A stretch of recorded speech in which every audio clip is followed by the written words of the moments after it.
Hey guys, welcome back to our YouTube channel Bhavana education hub. मैं गौरव कुमार आपका फिर से हमारे इस यूट्यूब चैनल पर स्वागत करता हूं। जैसे कि मैं आप लोगों को यूपीएससी सीसेट के लिए मैथमेटिक्स पढ़ाता हूं, और आप सभी लोग जानते हैं कि आपका जो यूपीएससी 2024 का पेपर होना है वो 26 मई को होना है।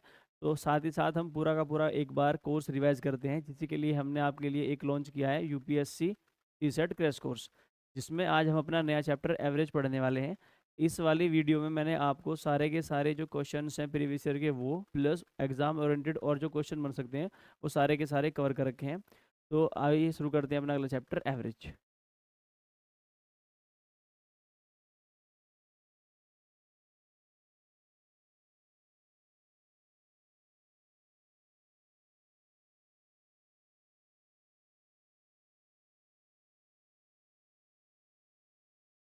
एवरेज को हिंदी में बोलते हैं औसत।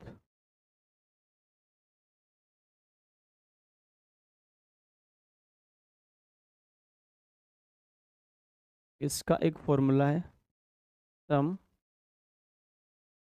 Of all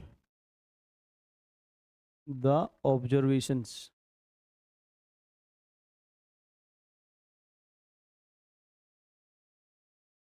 upon total number of observations. इसको एक एग्जाम्पल से समझेंगे। हिंदी में क्या बोलते हैं उसको? औसत।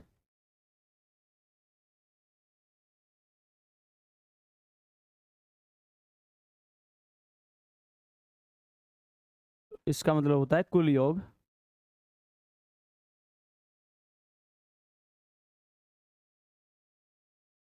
बटे कुल संख्या।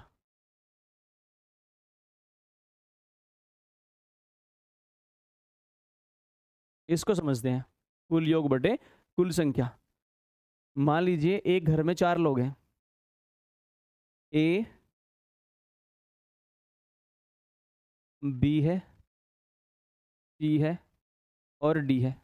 एक घर में 4 लोग हैं, एक ए है, एक बी है, एक सी है और एक डी है। इनके आपको वजन दे रखे हैं, वजन, वेट। इंतजार करने वाला वेट नहीं, वजन वाला वेट। तो वजन कैसे है इनके कि भाई जो ए है ये तो 60 किलो का है, ये 50 किलो का है, ये 40 किलो का है और ये 70 किलो का है। तो अगर हमें क्या निकालना हो, इनका औसत वजन, एवरेज वेट, तो एवरेज वेट कैसे निकलेगा? एवरेज वेट, देखिए इसमें पड़ा है sum of all the observations, यानी कुल योग।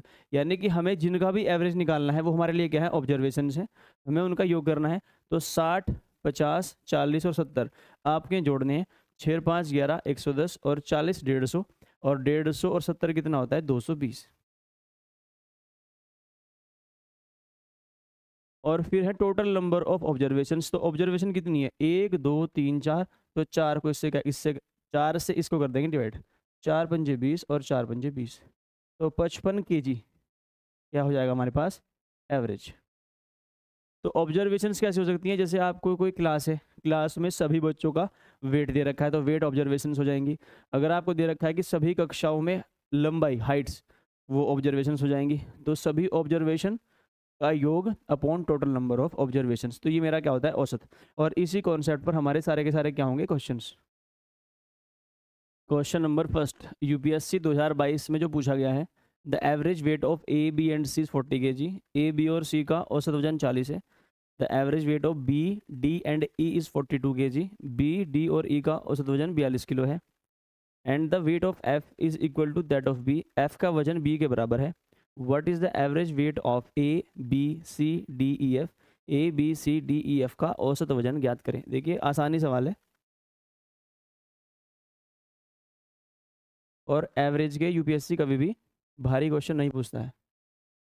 यूपीएससी भारी क्वेश्चन पूछता है नंबर सिस्टम के, इसलिए मैंने आपको नंबर सिस्टम के 300 क्वेश्चन कराए हैं टोटल। और उसमें 2011 से लेकर 2013 तक के सारे प्रीवियस ईयर क्वेश्चन इंक्लूडेड हैं। और साथ में जो अच्छे क्वेश्चंस बन सकते थे वो भी सारे हमने कवर कर रखे हैं, तो आप वो वीडियो ज़रूर देखें। सवाल में गिवन है कि ए प्लस बी प्लस सी, ए प्लस बी प्लस सी का जो औसत वजन है वो कितना है, 40 kg। देखिए अगर हम ए का वजन ए ही मान ले, बी का वजन बी मान ले, सी का वजन सी मान ले, तो ए प्लस बी प्लस सी क्या होगा, तीनों का योग। अगर मैं इसको इनकी संख्या से डिवाइड कर दूँ तो मेरे पास क्या जाएगा औसत, जो कि इसके बराबर है मेरा 40 के। तो मैं ये देख लूँगा कि ए प्लस बी प्लस सी में जो वजन है वो कितना है, 120 किलो। 40 या कितने होते हैं, 120।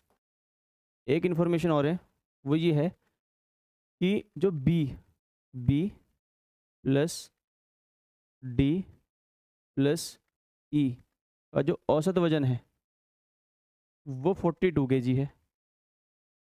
यहाँ से इसका योग निकाल लेंगे, बी प्लस डी प्लस ई, 42 या कितने होते हैं, 126।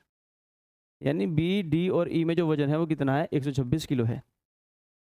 इन्फॉर्मेशन एक ही गिवन है कि जो बी है वो एफ के बराबर है, यानी जितना वजन बी में है उतना ही वजन किस में है, एफ में है। और हमें निकालना क्या है, हमें निकालना है ए बी सी डी ई और एफ का औसत वजन। तो मुझे क्या लिखना पड़ेगा, इनका योग और डिवाइड किससे करना पड़ेगा, 6 से। ये टोटल कितने हैं, ये 6 हैं। तो देखिए ए प्लस बी प्लस सी मेरे पास कितना है, 120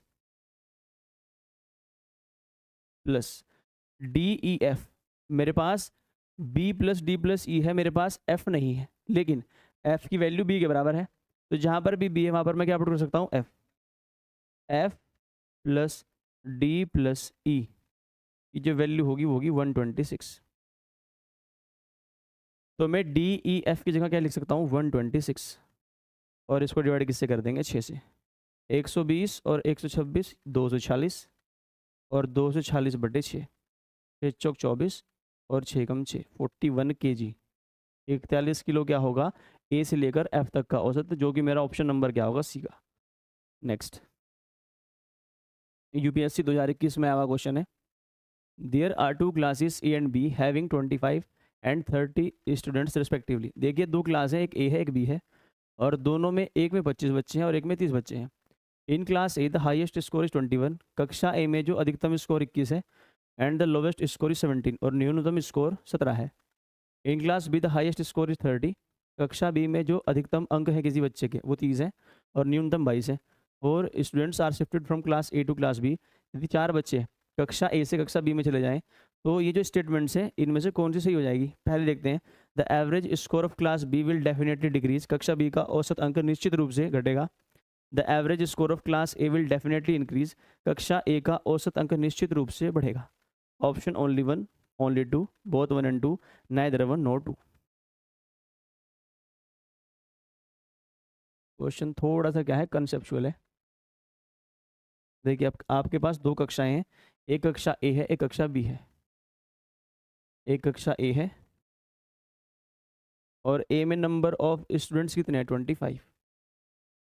ए में जो बच्चे हैं वो कितने हैं, 25 है। और जो बी है, बी में बच्चे कितने हैं, 30। कक्षा ए में जो हाईएस्ट मार्क्स हैं किसी बच्चे के वो कितने हैं, 21, और कम से कम कितने हैं, 17। लेकिन कक्षा बी में जो कम से कम मार्क्स हैं वो कितने हैं, 22 हैं, और हाईएस्ट कितने हैं, 30 है। हाईएस्ट कितने हैं, 30 हैं। देखिए कक्षा ए में जो सबसे अधिकतम अंक है वो 21 है। 4 बच्चे कहाँ जाने हैं, इधर से इधर शिफ्ट होने हैं, कितने, 4 बच्चे। तो यहाँ पर सबसे अधिकतम अंक कितने हैं, 21 है, और यहाँ पर सबसे कम अंक कितने हैं, 22 हैं। अगर ये इस कक्षा से चारों के चारों बच्चे वो चले जाएं, चारों के चारों बच्चे वो चले जाएं जिनका औसत, जिनका जो हाईएस्ट मार्क्स 21 है, यानी अगर 21 नंबर वाले चारों बच्चे चले जाएं तब भी वो 22 से तो कम ही है। यहाँ का लोवेस्ट ही 22 है और यहाँ का हाईएस्ट ही क्या है, 21। तो जब ये 21 साल के इधर ऐड होंगे, अगर ये 4 भी हैं, अगर ये 21 साल के इधर ऐड होंगे और ये 4 भी हैं, तो ये बी के एवरेज को घटा देंगे। बी का एवरेज क्या हो जाएगा, घट जाएगा, क्योंकि बी का जो बी के जो लोवेस्ट स्कोर ही कितना है, 22। अगर 22 मार्क्स से ऊपर वाले बच्चे आए तभी आपका औसत बढ़ सकता है, वरना औसत घटेगा ही घटेगा। तो जो पहला ऑप्शन है, the average score of class B will definitely decrease, तो ये हो जाएगा सही और दूसरे वाला हो जाएगा गलत। तो मेरा जो ओनली ए है यही क्या हो जाएगा आंसर, क्योंकि अगर आप 21 साल वाले भी इधर भेज दो तो तब भी वो इनके सबसे कम वाले से कम है, तो इनका एवरेज कभी भी नहीं बढ़ पाएगा, क्योंकि इनका एवरेज ही कितना है। अगर मुझे बी का एवरेज देखना है तो 30 और 22 52 तो 26 है। और अगर 26 साल से ऊपर के आएंगे, अगर इधर से 26 साल के, अगर इधर से बच्चे वो आए जिनका औसत अंक 26 से ज़्यादा है, तभी इसका एवरेज बढ़ पाएगा। पर ये तो है ही कितने, हाईएस्ट 21 है, लोवेस्ट 17 है, तो 26 से दोनों कम है, इसलिए एवरेज कभी नहीं बढ़ पाएगा। The average score of class B will definitely decrease. तो बी का औसत घटेगा ही घटेगा, क्यों? क्योंकि बी का औसत कितना है 26, तो इसे चाहिए 26 से अधिक अंक वाले इसका औसत बढ़ाने के लिए, और यहाँ पर अधिकतम ही कितना है 21, जो कभी 26 के बराबर नहीं हो सकता, इसलिए बी का एवरेज आपका घटेगा ही घटेगा। Next, UPSC 2020, the average age of a teacher and 3 students is 20 years. If all the 3 students are of the same age and the difference between the age of teacher and each student is 20 years, then what is the age of the teacher? देखिए, एक कक्षा में 3 बच्चे हैं और एक उनकी अध्यापक है, और इनका जो औसत आयु है वो 20 साल है। यदि तीनों के तीनों जो छात्र हैं उनकी आयु सेम हो, और अध्यापक और एक छात्र की आयु का अंतर 20 वर्ष हो, तो आपको बताना है व्हाट इज द, तो आपको अध्यापक की एज बतानी है।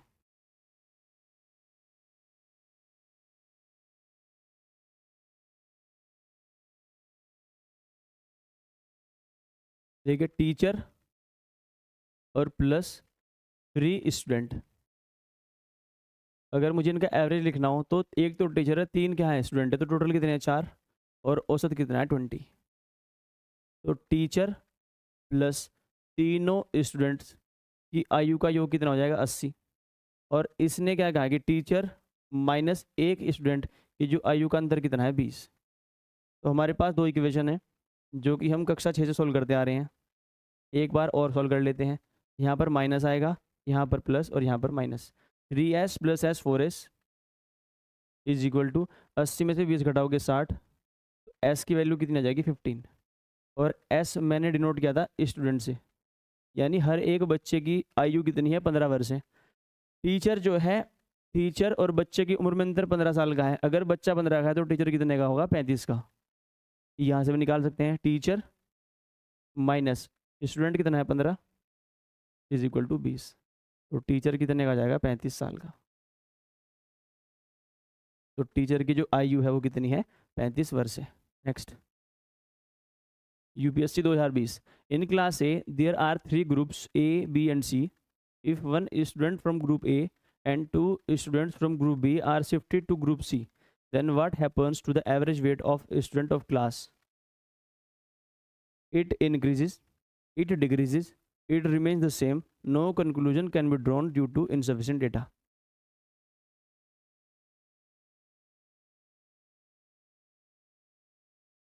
हमारे पास टोटल 3 कक्षाएं हैं, एक ए है, एक बी है, एक सी है।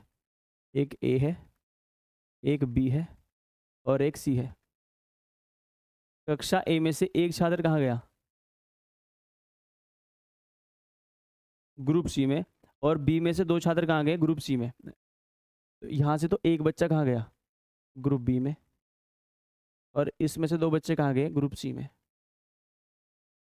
तो आपको ये बताना है कि इनकी जो एवरेज है, इन ग्रुप्स के जो एवरेज पहले थे, तो अब उनमें क्या डिफरेंस आएगा। देखिए, ना तो हमें ये पता कि इसमें स्टूडेंट्स कितने हैं, ना मैं हमें ये पता कि इनका एवरेज कितना है। तो हम कभी भी नहीं बता सकते, क्यों? क्योंकि ना तो मुझे ये पता कि ग्रुप ए में कितने छात्र हैं, तो मैं एवरेज कैसे निकाल लूँगा। ना मुझे किसी के स्कोर पता है, डेटा क्या है इस बार इसमें एवरेज वेट। ना मुझे किसी का वजन पता है, एक भी छात्र का वजन नहीं पता। ना मुझे ये पता है कि कितने छात्र हैं, तो मैं कोई भी कंक्लूजन नहीं निकाल सकता। तो इसका आंसर क्या होगा? No conclusion can be drawn due to insufficient data. क्योंकि एवरेज निकालने के लिए मेरे पास क्या होना चाहिए? सम अपॉन नंबर, योग बटे संख्या। तो ना तो मेरे पास सम है क्योंकि मेरे पास डेटा ही नहीं है, और ना मेरे पास संख्या है। ना मुझे ये पता है इस ग्रुप में कितने हैं, इस ग्रुप में कितने हैं, इस ग्रुप में कितने हैं। तो मैं औसत के बारे में कुछ भी नहीं बता सकता, क्योंकि ना मेरे पास संख्या है और ना मेरे पास उन संख्याओं का योग है। Next, the average score of a batsman after is 50th innings was 46.4. After 60th innings his average score increases by 2.6. What was his average score in the last 10 innings? देखिए क्वेश्चन आपको मैं दो तरीके से कराऊंगा। एक तो बेसिक कैलकुलेशन जिससे कोई भी कर सकता है और जो आपको बहुत टफ पड़ेगा एग्जामिनेशन हॉल में, और एक ट्रिक से जो कि हम अपने आगे क्वेश्चन में भी फॉलो करेंगे। The average score of a batsman after 50th innings was 46.4। देखिए एवरेज क्या होता है मेरा, एवरेज हमारा होता है सम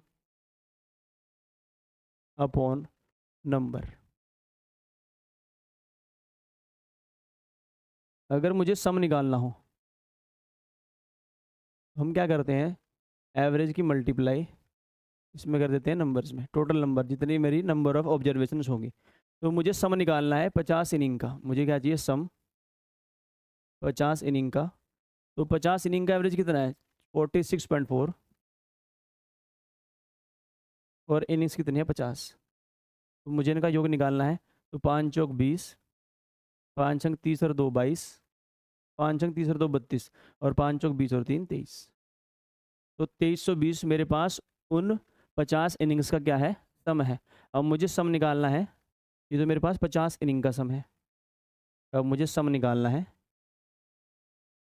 60 इनिंग्स का। तो इनिंग्स कितनी है मेरे पास 60 है। एवरेज कितना बढ़ जाता है 2.6। अगर पहले 46.4 था अब 2.6 बढ़ गया तो कितना हो जाएगा 46 में 2 ऐड करोगे तो 48 और 0.6 1 बनाएगा तो 49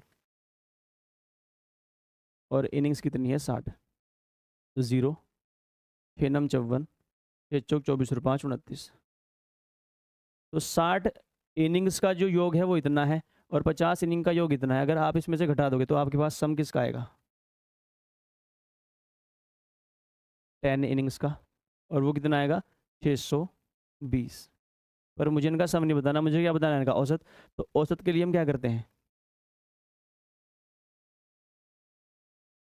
सम अपॉन नंबर। तो उन 10 इनिंग्स का सम कितना है 620 और संख्या कितनी है 10। तो मेरा आंसर आ जाएगा 62। मेरा आंसर कितना जाएगा 62। और ये क्वेश्चन मैं एक तरीके से और कर सकता हूँ, वो देखिए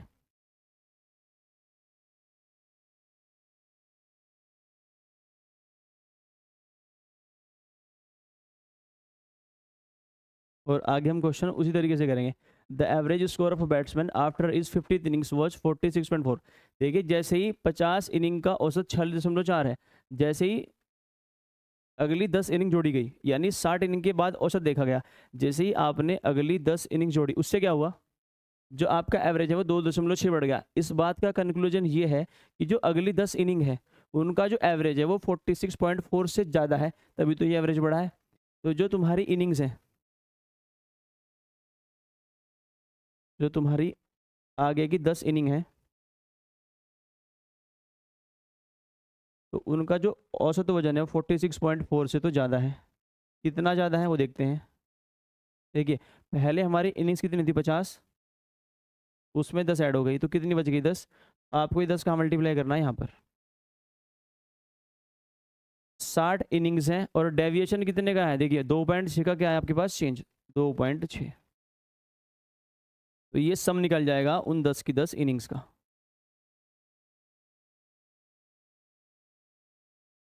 तो 10 इंटू 46.4 प्लस 50 और 10 कितने होते हैं 60 इंटू 2.6। देखिए हम यहीं कहीं क्या निकाल देंगे एवरेज, और एवरेज के लिए हम 10 से क्या कर देंगे डिवाइड। अगर मुझे 10 से काटना है तो 10 कैंसिल होगा और ये भी कैंसिल होगा। तो मेरे पास क्या बचेगा 46.4 प्लस 6 चंग 36 और 6 दूनी 12 और 3 15 0। ये भी कितना हो जाएगा 62। तो ये कैसे करते हैं, जैसे ही आपने अगली 10 इनिंग्स जोड़ी तो आपका एवरेज बढ़ा है, यानी जो वो औसत है जो वो इनिंग्स हैं उनका जो स्कोर है वो 46.4 से ज़्यादा है, प्लस यहाँ पर लिखनी है आपको पर वर्तमान में कितनी इनिंग है।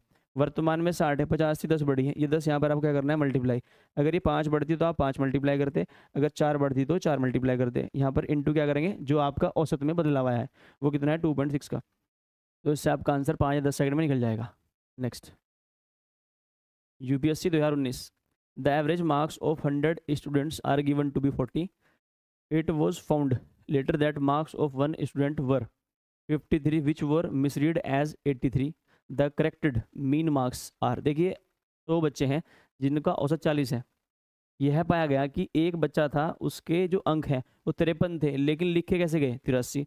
तो आपको वो बताना है कि जो सही एवरेज था, अगर मैं इनको सही कर दूं, यानी जहां पर 53 मुझे लिखना था और मैंने वहां 83 लिख दिया, अगर मैं वापस में वहां पर 53 लिख दूं तो नया औसत क्या होगा।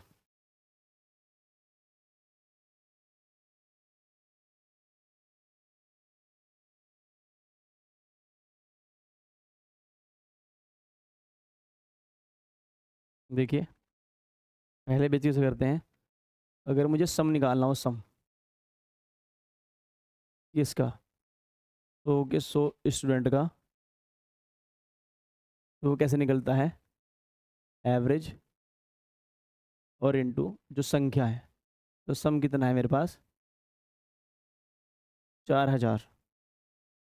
लेकिन इसमें हमें हमें क्या करना है, हमने एक बच्चे के मार्क्स कितने थे 53 और हमने उसे कितने दे दिए 83, यानी हमने 30 मार्क्स उसे क्या दे रखे हैं एक्स्ट्रा। अगर करेक्शन करेंगे तो 30 घटाने पड़ेंगे, अगर मैं 30 घटाऊंगा तो एवरेज कितना हो जाएगा, अगर 30 घटाऊंगा तो सम कितना हो जाएगा 3970। सुधार करने के बाद जो मेरा 100 के 100 छात्रों का योग होगा वो कितना होगा 3970। मुझे निकालना है औसत, तो 3970 को किससे डिवाइड कर देंगे 100 से, क्योंकि मेरे पास छात्र कितने हैं 100 हैं, तो 39.7 मेरे पास क्या जाएगा औसत। इस क्वेश्चन को एक तरीके से और कर सकते हैं, वो कैसे, एक बच्चे के मार्क्स 53 थे, आपने लिखे हैं 83, यानी आपने 30 ज़्यादा दे रखे हैं। अगर आप इन्हें सही करोगे तो आपको 30 घटाने पड़ेंगे, अगर आप 30 घटाओगे तो औसत भी घटेगा, तो औसत 40 से कम हो जाएगा। कितना कम होगा, 30 के 30, सॉरी जो 30 नंबर हैं वो कितने स्टूडेंट्स पर बढ़ जाएंगे 100 पर, तो 40 माइनस 0.3, तब भी कितना आएगा मेरा 39.7। 53 है पर लिख कितने रखे हैं 83, जब सही करोगे तो आपने 30 एक्स्ट्रा दे रखे हैं तो आपको ये 30 घटाने पड़ेंगे, 30 घटाओगे तो एवरेज भी घटेगा, कितना घटेगा 40 से कम हो जाएगा, कितना 30 नंबर बढ़ जाएंगे 100 स्टूडेंट्स पर, जो कि 0.3 के बराबर है, तो आंसर कितना आएगा 39.7। Next, a family has 2 children along with their parents, the average of weights of the children and their mother is 50 and the average of the weights of children and their father is 52 kg, if the weight of the father is 60 kg then what is the weight of the mother। देखिए तो simple question है, word problem है। एक परिवार में 2 बच्चे हैं, अगर आप इनका औसत इनकी मम्मी के साथ निकालते हैं तो कितना है 50, यानी 2c plus m is equal to कितना है 150, और यहाँ पर c का मतलब क्या है चिल्ड्रन। एक बात और कही है, वो ये है कि जो दोनों बच्चे हैं उनका अपने पिताजी के साथ जो औसत है वो कितना है 52 है, तो दोनों बच्चे और पिताजी के वजन का जो योग होगा वो कितना होगा 156। पिताजी की उम्र पिताजी कितने हैं 52 किलो के हैं, तो twice of C plus 52 is equal to 156, तो twice of C is equal to, अगर आप 156 में से 52 घटाओगे तो कितना आएगा 104, तो तो ट्वाइस ऑफ सी किसके बराबर है 104 के, मम्मी का वजन बताना है, यानी ये जो संख्या है 104 के बराबर है, और plus m is equal to 150, तो अगर आप 150 में से 104 घटाएंगे तो m की वैल्यू आ जाएगी, m बराबर कितना आएगा आपके पास 46, यानी जो मम्मी है वो आपकी 46 किलो की है, जो कि ऑप्शन में नहीं है। वह क्या करते हैं, twice of C plus M by 3 equal to 50। तो twice of C plus M कितना आ जाएगा, 150। Twice of C plus F by 3 equal to 52 kg। जो फादर हैं वो 60 kg के हैं, जो फादर हैं वो 60 kg के हैं।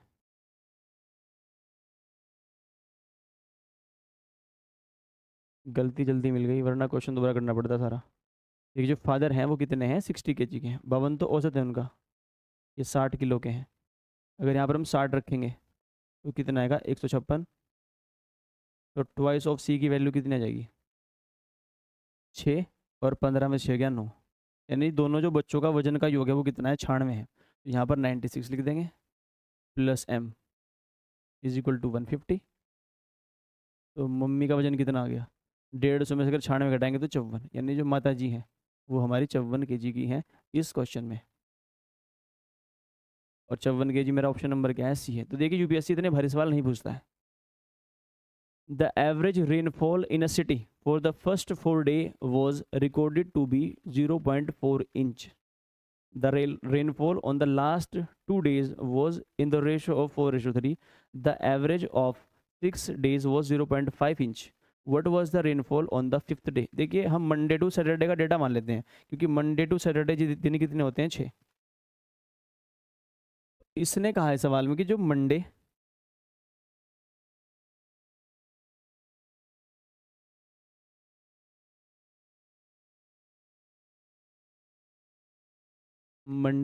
प्लस ट्यूसडे प्लस वेंसडे और प्लस थर्सडे, ये जो स्टार्टिंग के 4 दिन है इनका जो एवरेज है वो कितना है, 0.4 इंच है। इनका जो योग होगा वो कितना होगा, m प्लस w और plus th। Monday Tuesday Wednesday और थर्सडे, तो 1.6 क्या है इनका सम है।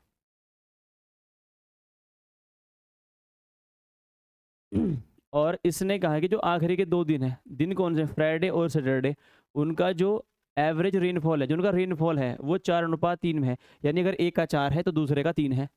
The average of 6 days was 0.5 inch, और 6 के 6 दिन का एवरेज कितना है, 0.5।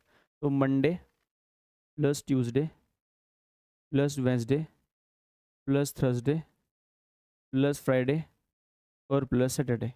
अगर मुझे 6 के 6 दिन का औसत दे रखा है वो कितना है मेरे पास, 0.5 इंचेस। तो इनका मैं सम निकाल लूँगा, Monday plus Tuesday plus Wednesday plus Thursday plus Friday plus Saturday is equal to 3। तो मुझे चाहिए क्या, मेरे पास रेशो किसका है, आखिरी के 2 दिन का, जो कि ये है। यानी मुझे फ्राइडे और सैटरडे क्या चाहिए, सम। और मंडे ट्यूसडे वेंसडे थर्सडे का मेरे पास योग कितना है, 1.6। तो 1.6 प्लस फ्राइडे और plus Saturday is equal to कितना है, 3। तो फ्राइडे और सैटरडे को जो भी मेरे पास रेनफॉल हुआ है उसका योग कितना है, 4.3, जो कि किस अनुपात में है, फ्राइडे और सैटरडे, और जो रेनफॉल है वो 4:3 है। यहाँ पर दोनों का योग कितना है, 7 पॉइंट, और 7 पॉइंट की वैल्यू कितनी है, 0.4। 1 पॉइंट की वैल्यू कितनी आएगी, 0.2।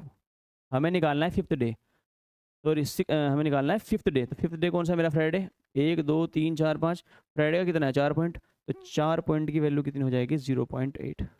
तो 0.8 इंचेस मेरा क्या होगा, रेनफॉल कौन से दिन, फ्राइडे को, जो कि मेरा ऑप्शन नंबर क्या है, डी है। और अगर वो लास्ट दिन पूछता सैटरडे को तो कितना है, 3 पॉइंट, और 3 पॉइंट की वैल्यू कितनी होती है, 0.6। Next, suppose the average weight of 9 person is 50 kg। The average weight of the first 5 person is 45 kg। Average weight of last 5 person is 55 kg, then the average of the 5th person will be।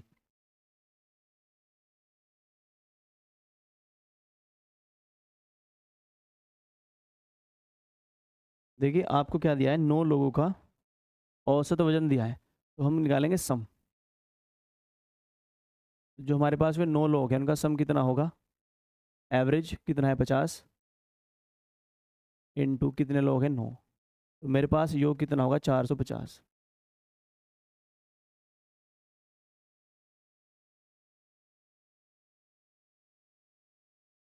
मेरे पास जो starting के 5 person है, जो मेरे पास starting के 5 हैं, इनका भी सम निकाल लेते हैं। एवरेज 45 है और संख्या 5 है, पंजे पंजे 25 और 5 चौक 20 और 2 22। इनका योग कितना होगा 225। जो सम है मेरे पास आखिरी 5 का, वो कितना निकलेगा 55 गुना 5, 275। देखिए, अगर मैं स्टार्टिंग के 5 देखूं और एंड के 5 देखूं और इनका योग कर दूं, तो 5 और 5 10, 7 और 2 9 और 1 10, 2 और 2 4 और 1 5। तो पहले 5 और आखिरी के 5 में जो 2 बार रिपीट होगा वो 5वां नंबर होगा। जो 5वां पर्सन होगा वो 2 बार काउंट हो जाएगा। देखो ए बी सी डी ई, तो ई 5वां पर्सन है। अगर मुझे आखिरी के 5 लिखने हो तो ई एफ जी एच आई, तो ई मेरा कितनी बार काउंट हुआ है 2 बार। तो 500 में से क्या घटा देंगे 450। तो मेरा जो ई है वो 1 बार काउंट हो जाएगा, जिसकी वैल्यू कितनी आएगी 50। जो 5वां पर्सन है उसका वजन कितना होगा 50 kg, जो कि मेरा ऑप्शन नंबर क्या है सी है।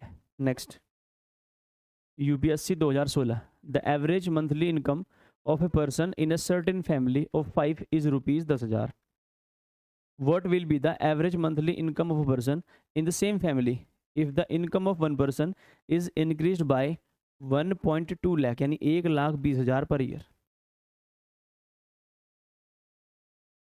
देखिए, एक परिवार में 5 लोग हैं और इन पांचों के पांचों की जो एवरेज इनकम है वो कितनी है 10,000 है। तो हम निकाल लेते हैं सम। इन पांचों के पांचों की जो योग होगा सैलरी का वो कितना होगा, एवरेज 10,000 है और लोग कितने हैं 5, तो योग कितना है 50,000।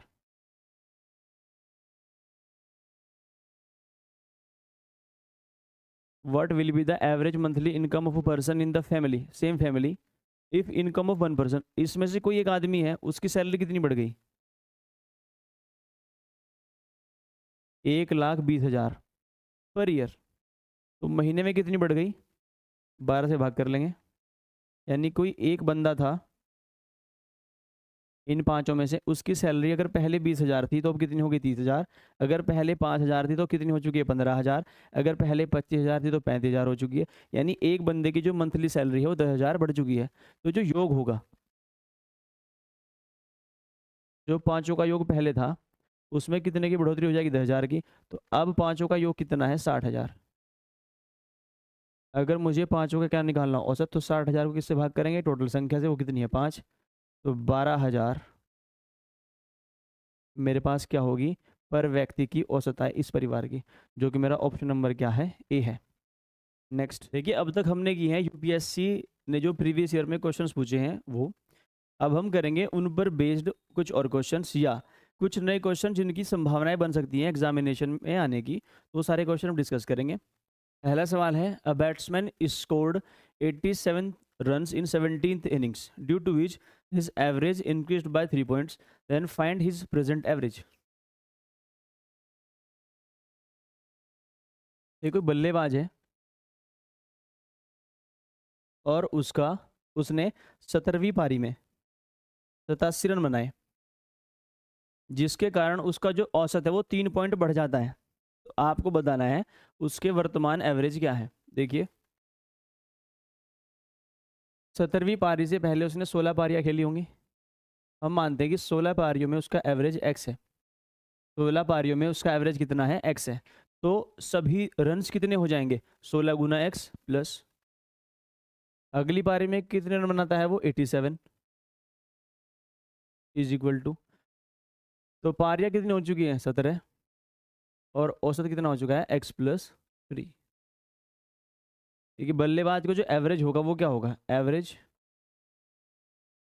जितने वो रन बनाएगा और जितनी वो पारियां खेलेगा।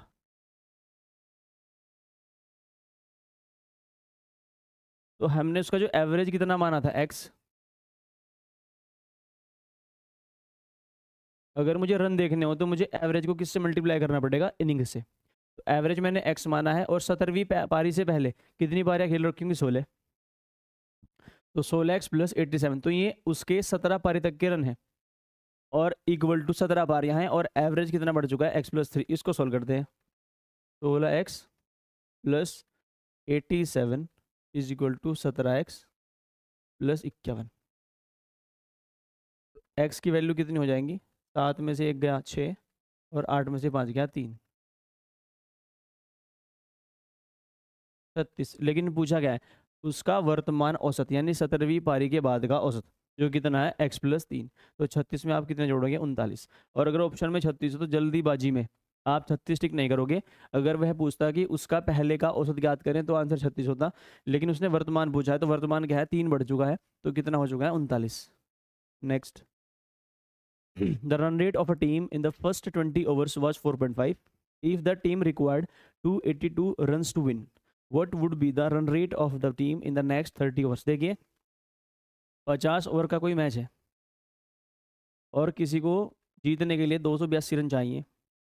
एक टीम ने पहले 20 ओवर में 4.5 रन पर ओवर से रन बनाए, यानी एक ओवर में 4.5 रन बनाए।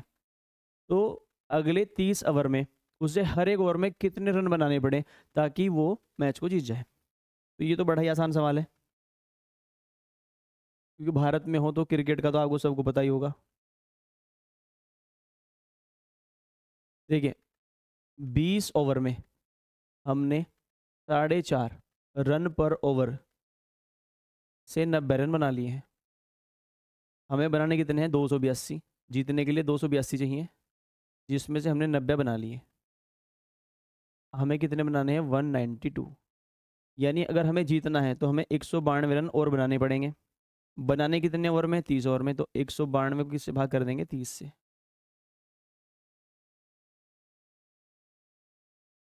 तो 3 छंग 18 और 3 चौक 12, तो 6.4 रन पर ओवर से रन बनाने पड़ेंगे, तभी आप मैच को जीत पाएंगे, वरना हार जाएंगे।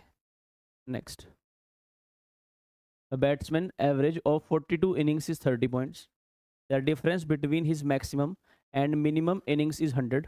If both those innings are thrown out, then the average decreases by 2 points. Then find the run of the inning with maximum runs. देखिए एक बल्लेबाज है, उसने 42 पारियां खेली हैं, और उसका 30 पॉइंट एवरेज है। और जो उसने पारियां खेली होंगी, जो उसमें अधिकतम अंक वाली पारी है और एक न्यूनतम अंक वाली पारी है, दोनों का अंतर कितना है, 100 है। अगर आप वो दोनों पारियां बाहर निकाल दें तो उसका एवरेज 2 पॉइंट घट जाता है, यानी पहले जो 30 था वो कितना हो जाएगा, 28। तो आपको बताना है कि वो वाली पारी बतानी है जिसमें उसने सबसे ज़्यादा रन बनाए हैं।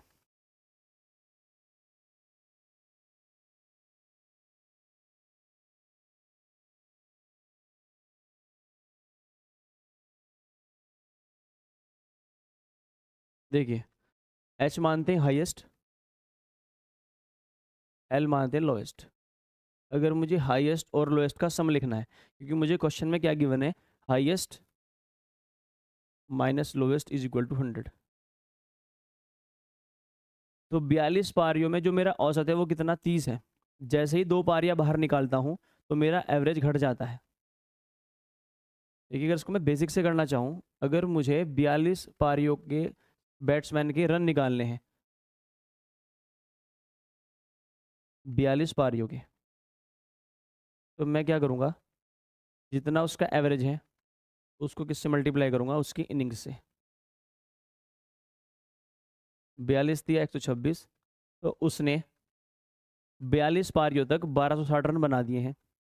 और अगर इसमें से 2 पारियां बाहर निकाल दो जो हाईएस्ट और लोवेस्ट वाली हैं, तो रन किसके मिल जाएंगे मुझे, 40 इनिंग्स के। उन 40 इनिंग्स का एवरेज कितना है, 30 था पहले, 2 घट चुका है, कितना है, 28। और इनिंग कितनी बची है, 40। 28 चौका 112, यानी 1120। अगर आप इसमें से इसको माइनस कर दो तो वो दोनों पारी आ जाएंगी जो बाहर निकली हैं, जो क्या है, हाईएस्ट प्लस लोएस्ट। तो हाईएस्ट प्लस लोएस्ट कितना आएगा, 140। और हाईएस्ट माइनस लोएस्ट मुझे क्वेश्चन में गिवन है, जो कितना है 100। अगर आप कभी भी कुछ ऐसी इक्वेशन में फंस जाओ, तो अगर आपको इसमें से बड़ी वैल्यू निकालनी है जो कि h है, तो आप दोनों को जोड़ के घटा दो।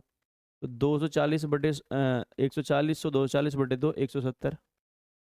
अगर आपको छोटी संख्या निकालनी है तो इनको घटा के माइनस कर दो 140 में 100 घटाओगे 40, और 40 का आधा कितना होता है 140 में से अगर आप देखो 140 और 100 240, और 240 का आधा होता है 120।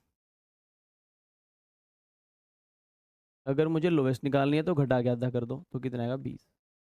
मुझसे क्या पूछी थी, अधिकतम अंक वाली रन वाली पारी, वो कितनी है 120, जो कि मेरा ऑप्शन नंबर क्या है, ए है। अगर न्यूनतम वाली पूछता तो एल है, तो 140 में से 100 घटाओगे 40 बचेगा, आधा करोगे तो 20 आएगा। Next, the bowling average of a bowler was 12.4। In the next match he took 5 wickets और 26 runs, due to which his average increased by 0.2। Then find the present number of wickets.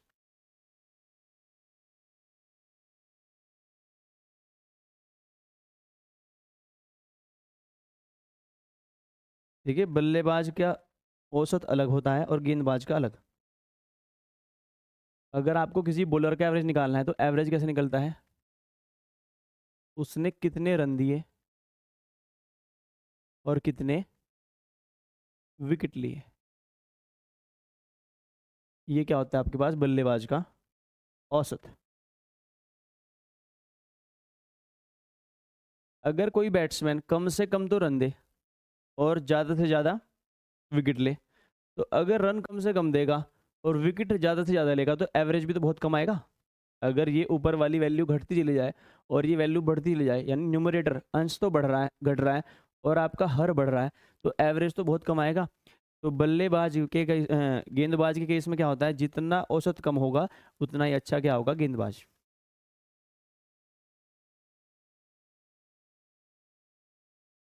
हम मानते हैं उसने जो विकेट्स लिए हैं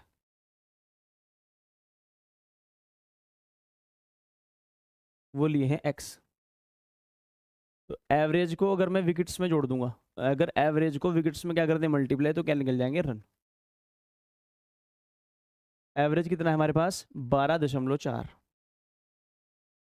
wickets कितने लिए हैं एक्स, तो ये रन है प्लस उसने अगला मैच खेला उसमें रन कितने दिए 26,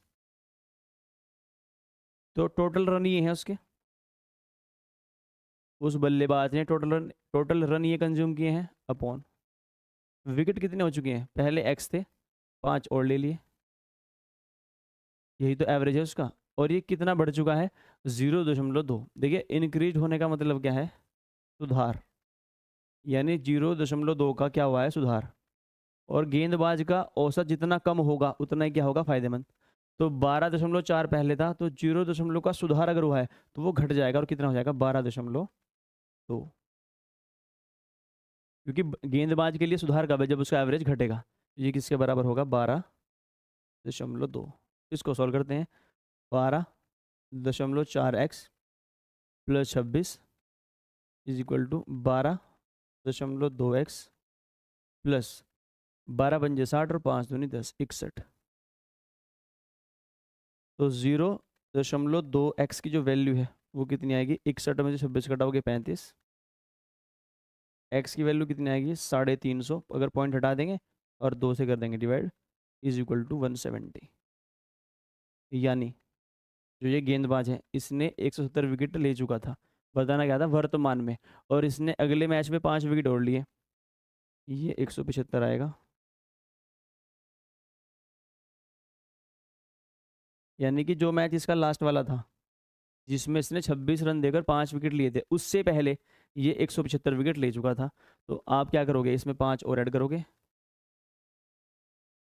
तो वर्तमान में जो विकेटों की संख्या वो कितनी है 80। और ये जो आखिरी मैच खेला है इससे पहले विकेटों की संख्या पूछता तो कितना था 175। तो बैट्समैन के अगर गेंदबाज ने कितने रन कंज्यूम किए, रन्स कंज्यूम किए, वो कैसे निकलता है, एवरेज की मल्टीप्लाई किस में करते हैं विकेट्स में, और विकेट हमने कितने मानने हैं X. Next, there are 42 students in a hostel With the arrival of 13 new students, the average expenditure per day increases by rupees 30 and the average expenditure per student decreases by rupees 3. So find the actual cost of the hostel. देखिए एक hostel है, उसमें 42 बच्चे हैं।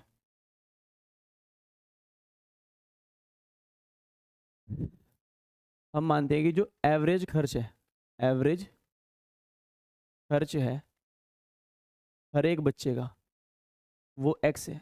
Average खर्च पर student वो कितना है, एक्स। हम मानते हैं कि हर एक बच्चा औसतन एक्स रुपए खर्च करता है। अगर बच्चे 42 हों तो कुल खर्च कितना होगा, 42 इंटू एक्स। लेकिन ये खर्चा कितना बढ़ जाता है, 30 रुपये। कब, जब 13 बच्चे और आ जाते हैं। तो पहले 42 थे, 13 और आ चुके हैं, तो कितने हो चुके हैं, 55। और जो आपका औसत खर्च है वो कितना घट जाता है, ₹3। पहले अगर हर बच्चा एक्स रुपए खर्च करता था, अब कितने करता है, x-3। तो 42x + 30 is equal to 55x - 165।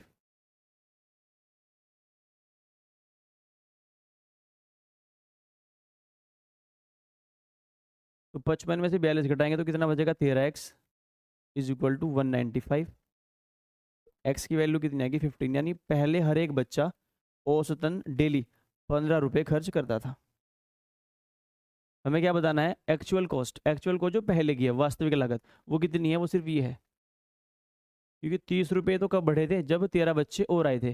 तो 42 एक्स की वैल्यू चाहिए, तो 42 गुना एक्स, और एक्स कितना है मेरा, 15।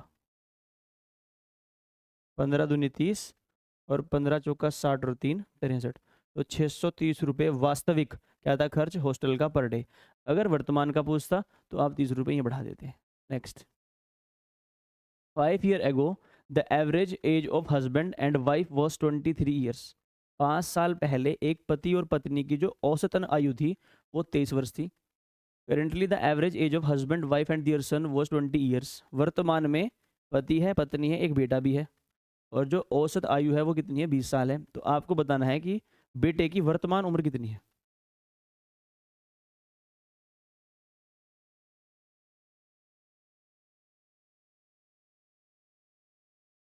देखिए आपके पास एक तो कोई हस्बैंड है क्वेश्चन में, और एक उसकी वाइफ है, और इनकी जो औसतन आयु है वो 23 साल है 5 साल पहले। तो हस्बैंड प्लस वाइफ की जो आयु है वो कितनी होगी, 46। पर ये है कब,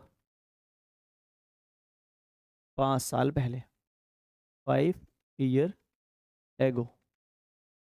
और बात क्या चल रही है, प्रेजेंट की। प्रेजेंट का क्या हिसाब है, प्रेजेंट का हिसाब ये है कि जो हस्बैंड है, वाइफ है, उनका एक बेटा भी है। हस्बैंड है, वाइफ है, और एक बेटा है। अगर तीनों की औसतन उम्र देखें तो कितनी है, 20। तो वर्तमान में हस्बैंड प्लस वाइफ प्लस सन की जो आयु का योग होगा वो कितना होगा, 60 वर्ष होगा। तो मुझे हस्बैंड और वाइफ की जो आयु 46 वर्ष है इसे वर्तमान में लेके आनी है। अगर 5 साल पहले हस्बैंड 23 साल का था तो अब कितना हो जाएगा, 28 का। अगर 5 साल पहले वाइफ भी 23 साल की तो अब कितनी हो जाएगी, 28 साल की। यानी कि अगर मैंने वर्तमान में लेकर आऊँ तो मुझे दोनों की आयु कितनी बढ़ानी पड़ेगी, 5 और 5 साल। यानी कि जो इनकी आयु का योग होगा आप उसमें कितना बढ़ा देंगे, 10। और 46 और 10 कितने होते हैं, 56। तो वर्तमान में हस्बैंड प्लस वाइफ का जो योग होगा वो कितना होगा, 56 वर्ष। क्योंकि दोनों ही 5-5 साल बढ़ेंगे। और वर्तमान में ही हस्बैंड वाइफ और बेटे की उम्र कितनी है, 60, और हस्बैंड वाइफ 56 है। तो 56 plus son is equal to 60। तो सन की उम्र कितनी है, मात्र 4 वर्ष। तो 4 साल का बेटा है वर्तमान में। Next, the average age of mother father and son at the time of son's marriage was 42 years. देखिए एक माताजी हैं, एक पिताजी है, उनका एक बेटा है, और बेटे की शादी के समय जो परिवार की औसत आयु है वो 42 वर्ष है। आफ्टर 1 ईयर ऑफ मैरिज, शादी के 1 वर्ष बाद, दे हैव अ सन, उनका एक बेटा है। And after 6 year of marriage the average age of the family becomes 36 years. Find the age of son's wife, बेटे की पत्नी का आपको उम्र बतानी है at the time of marriage, शादी के समय।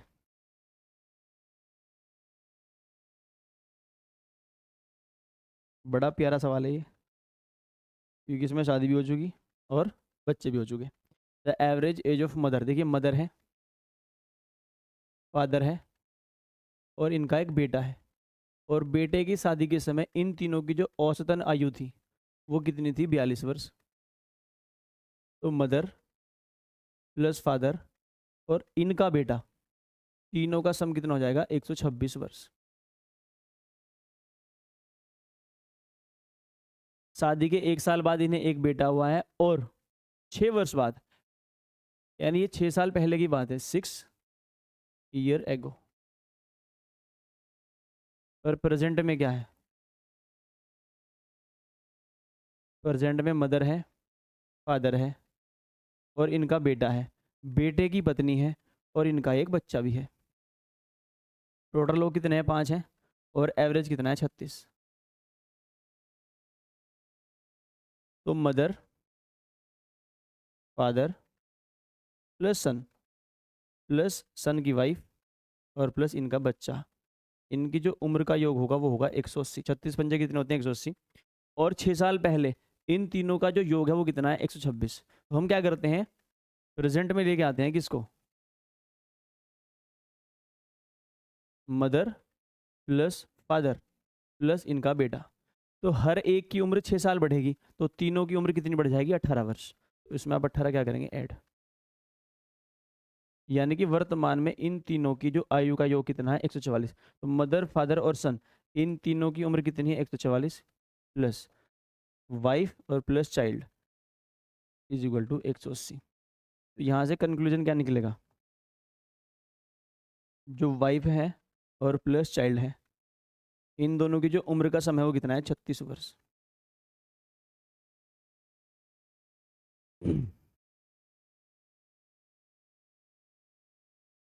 ये कब है? ये प्रेजेंट वर्तमान में है। और हमें क्या बताना है? Find the age of son's wife, जो बेटे की पत्नी है उसकी उम्र बतानी है शादी के समय। देखिए वर्तमान में शादी के 1 साल बाद बच्चा हुआ है और शादी के 6 साल बाद की आयु है। तो इस वाली जो ये कंडीशन है इसमें बेटे की उम्र कितनी है? 5 वर्ष। क्योंकि हमें क्या पता है यहाँ से लेकर यहाँ तक कितना गैप है? 6 साल का। और मैरिज कहाँ हुई है? यहाँ पर। और शादी के 1 साल बाद बेटा हुआ है, यानी बेटे की उम्र कितनी है? 5 साल।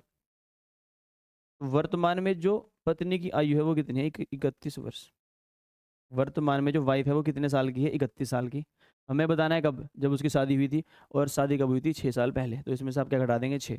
जैसे आप 31 में से 6 घटाएंगे आपको आपका आंसर मिल जाएगा, जो कि होगा 25 साल, 25 ईयर, जो कि ऑप्शन नंबर क्या है? ए है। Next, the average of 9 numbers is 79. The average of first 2 numbers is 75. The average of the next 4 numbers is 87. If the 8th number is 5 more than 7th number and 1 more than the 9th number, then find the 9th number. देखिए ऐसे questions जो होते हैं paper में बहुत ही calculative लगते हैं। अगर पेपर में आ जाता है तो छूटेगा ही, लेकिन अगर आप इसको एक बार बेसिक से देख लें और फिर इसकी एक शॉर्ट ट्रिक देख लें तो आप इसको बड़ी ही आसानी से सॉल्व कर सकते हैं। इसने क्या कहा है?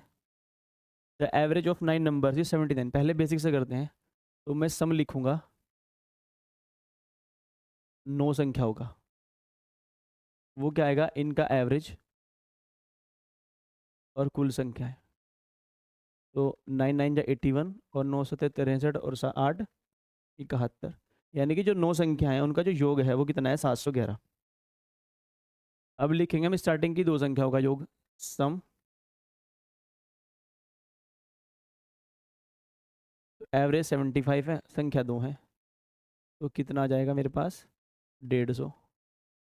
हम सम लिखेंगे इससे अगली 4 का। एवरेज कितना है? 87 और संख्या कितनी है? 4। 4 सत्ते 28 और 4 अठे 32 और 2 34। तो अगर इनको मैं ऐड कर दूं तो मेरे पास योग निकल जाएगा 6 की 6 का। 5 और 4 9 और 3 और 1 4, तो 498 मेरे पास योग किसका है? स्टार्टिंग की 6 संख्या का।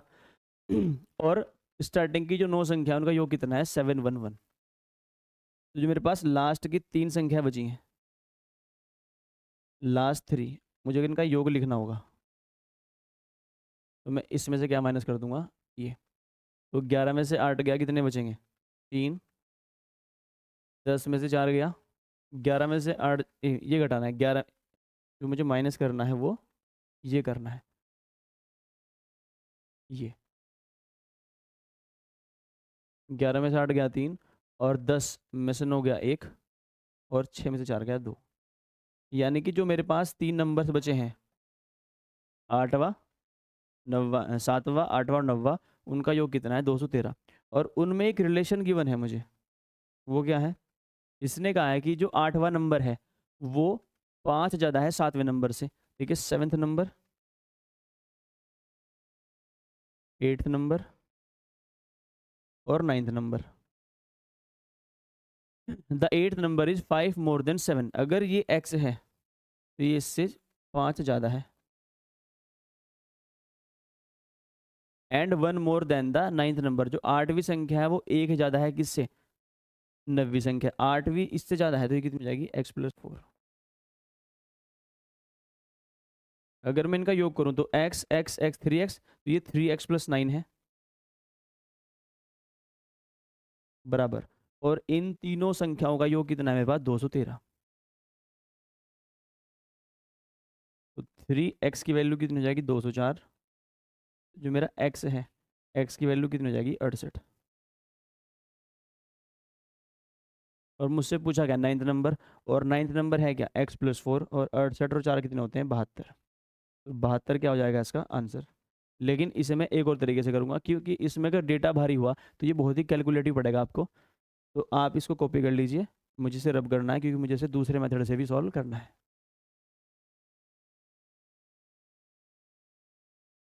क्योंकि ऐसे तो कोई भी कर देगा, फिर कंपटीशन कम कैसे होगा? अगर डेटा भारी हुआ फिर आप इसको एग्जाम में छोड़ के आओगे, अगर इस तरीके से करोगे तो। हम दूसरे तरीके से करेंगे। देखिए, हमारे पास 9 संख्याएं हैं और इनका जो एवरेज है वो कितना है? 79 है। जो हमारे पास पहली 2 संख्याएं हैं उनका एवरेज कितना है? 75। जो अगली 4 संख्याएं हैं उनका एवरेज कितना है? 87। तो संख्या कितनी हो चुकी है? 6। इसके बाद संख्या कौन सी है? 7वीं, 8वीं और 9वीं। ये हमने अभी लिखी थी। ये कितनी कितनी थी? अगर ये x थी तो ये x+5 थी, और ये x+4 थी। तो इसे हम सॉल्व करेंगे डेविएशन से। देखिए, स्टार्टिंग के जो 2 नंबर हैं उनका एवरेज कितना है? 75, और एक्चुअल में एवरेज कितना है? 79। तो ये कितना का हमें? 4। तो 2 संख्याओं पर जो ये ओवरऑल में अंतर डालेगा वो -8 का डालेगा। अगर एक संख्या औसत से 4 कम है तो दोनों संख्या औसत से कितनी कम हो जाएंगी? 8। इन सब के सम से कितनी कम हो जाएंगी? 8। ये औसत से कितना अधिक है? 8 अधिक है, और 4 है। तो ये जो 4 संख्याएं का, जो ये 4 संख्याएं हैं इनका जो योग है, जो इनका योग है वो कुल योग से कितना ज़्यादा है? 32। तो मेरे पास जो इन 6 के 6 जो ये जो 6 की 6 संख्याएं हैं, इनके पास जो मेरे ये जो 6 संख्याएं हैं इनका जो योग है वो कितना ज़्यादा है? 24। तो आपको क्या निकालना है कि ये 6 की 6 संख्याएं का जो योग 24 है, ये इन 3 संख्याओं पर कितना अंतर डालेगा? प्लस के 8 का। यानी कि जो मेरी ये संख्याएं हैं इनका जो एवरेज है वही 8 ज़्यादा है। तो मुझे ये 8 बैलेंस कहाँ करना पड़ेगा? इन तीनों संख्याओं पर। तो मैं इसमें से क्या करा दूंगा? 8। तो इन तीनों का मुझे एवरेज लिखना है, x+x+x, तो 3x + 9/3। ये किसका एवरेज है? इन तीनों संख्याओं का। वो मैं डायरेक्ट कैसे लिखूँगा? देखिए, ये जो 6 नंबर हैं इनका जो एवरेज है वो एवरेज से +8 है। तो ये मुझे +8 बैलेंस करना पड़ेगा, वो मैं बैलेंस करूँगा इन तीनों पर। तो मुझे इन तीनों का एवरेज लिखना है इसमें से 8 घटाकर, और 79 में से अगर आप 8 घटाओगे तो कितना आएगा 71। यानी इन तीनों जो संख्याओं का औसत है वो इस औसत से कितना कम होगा, 8 कम। अगर ये 7 आ जाता तो आप 7 घटा देते, अगर ये -7 आ जाता तो ये इन 6 संख्याओं का औसत ही कम हो चुका है, तो आपको वो यहाँ पर बढ़ाना पड़ता, तो आप औसत में कितना जोड़ देते -7। यहाँ पर ये x है, अगर 3 से काट दो तो ये बनेगा x + 3 = 71। x की वैल्यू कितनी आएगी 68, और मुझे क्या निकालना है x + 4, जो कि मेरा क्या होगा 72, क्योंकि मुझे निकालना है 9th नंबर जो कि x + 4 है। नेक्स्ट, इसी पर बेस्ड ये क्वेश्चन है। The average of 11 numbers is 68. The average of the first 4 numbers is 78. And the average of next 4 numbers is 63. If 9th number is double of 11th number and 11th number is 4 more than 10th number, then find the average of 9th and 11th number. देखिए इसको हम trick से solve करेंगे, basic से तो हो ही जाएगा पर थोड़ा सा कैलकुलेटिव पड़ेगा, तो इसको हम ट्रिक से सॉल्व करेंगे। हमारे पास संख्याएं कितनी है, 11 संख्याएं हैं जिनका एवरेज कितना है 68। डेटा गिवन ही है, जो स्टार्टिंग के 4 नंबर हैं इनका जो एवरेज है वो 78 है, और जो अगले 4 नंबर हैं इनका जो एवरेज है वो 63 है। 4 और 4 8, एक 90वां नंबर होगा, एक 10वां नंबर होगा, और एक 11वां नंबर होगा। इसमें मेरे पास एक रिलेशन है, वो क्या है, 9th number is double of the 11th number. 11th number जितना भी है 9th नंबर उसका डबल है, and 11th number is 4 more than 10th number. जो 11वां नंबर है इससे 4 ज़्यादा है, तो ये इससे 4 कम होगा, तो कितना हो जाएगा x - 4। हमें निकालना है then find the average of 9th and 11th number. देखिए 9th नंबर कितना है 2x, और मेरे पास 11th नंबर कितना है x, ये इनका सम है, और बाई 2, यानी मुझे चाहिए 3x/2।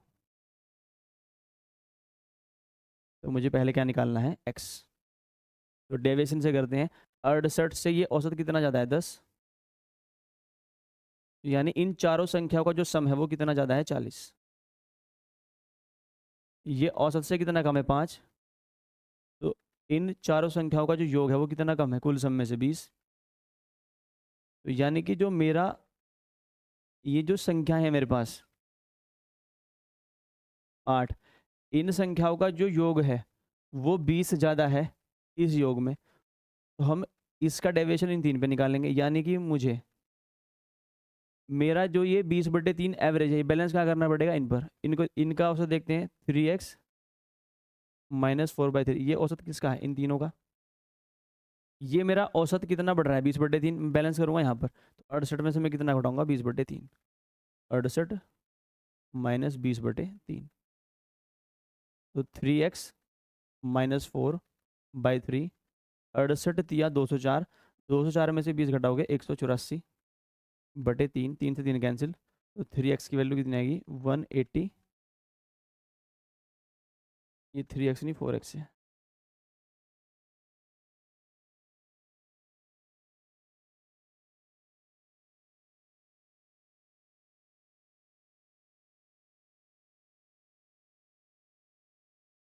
तो 4x की वैल्यू कितनी आएगी 188, x की वैल्यू कितनी आएगी 4 चौक 16, 4 सत्ते 28, और हमें क्या चाहिए 3x/2, तो 47 दिया कितने होते हैं 141, 141/2 यानी कि 70.5 मेरा क्या होगा एवरेज, जो कि ऑप्शन नंबर क्या होगा बी होगा। Next, the average age of 65 students is 32। With the arrival of 5 new students the average become 34। Find the average age of those 5 students. देखिए बेसिक से हम सारे क्वेश्चन कर चुके हैं, लेकिन अब सारे क्वेश्चन किससे करेंगे हम, ट्रिक से, डेविएशन मेथड से। The average age of 65 student, देखिए हम सम निकाल लेंगे। जो 5 नए छात्र आए हैं इज इक्वल टू, देखिए the average age of 65 student is 32, with the arrival of 5 new student the average become 34। जो पहले 32 था वो 34 हो चुका है, जो पहले 32 था वो 34 हो चुका है, यानी कि एवरेज बढ़ा है। 5 नए लोग आए, उन्होंने एवरेज बढ़ा दिया। इसका मतलब यह है कि जो पहले एवरेज था उससे ज़्यादा है उनकी उम्र, तो 32 से तो ज़्यादा है। कितनी ज़्यादा है वो देखते हैं। यहाँ पर आप लिखोगे वर्तमान में कितने लोग हैं, 65 पहले थे, 5 और आ गए, तो ये 5 आप कहाँ मल्टीप्लाई करोगे, यहाँ पर इंटू 5। यहाँ पर आप लिखोगे जो अंतर आएगा, एवरेज में अंतर कितने का है, 2 का। तो ये मेरे पास क्या है, योग है। मुझे क्या निकालना है, एवरेज। देखिए एवरेज में यहाँ से डायरेक्ट लिख दूंगा। वो कैसे, देखिए मल्टीप्लाई नहीं करते हैं, 5 इंटू 32 प्लस 70 गुना 2 बटे 5, क्योंकि 5 से ही कट जाएंगे, 5 से 5 कैंसिल और ये भी कैंसिल। तो 32 प्लस 28 इज इक्वल टू 60। तो आप सेकंडों में अपने क्वेश्चंस कर सकते हैं। तो 60 क्या होगा इसका answer. Next next, the average weight of some students in a class is 58.4 kg, with the arrival of 5 new students whose average weight is 62.8 kg. The average of the whole class increased by 0.55 points or kg. Find how many students were there in the beginning. देखिए ये average का सबसे भारी सवाल है, और इसे हम एक मेथड से करेंगे जिसको बोलते हैं हम alligation. The average weight of some students is 58.4 kg। देखिए पहले एवरेज कितना है, 58.4 kg है। जो शुरुआत में थे उनका एवरेज कितना है, 58.4 kg। 5 और नए स्टूडेंट आए जिनका एवरेज वेट कितना है, 62.8। तो हम एलिगेशन लगाएंगे एवरेज में।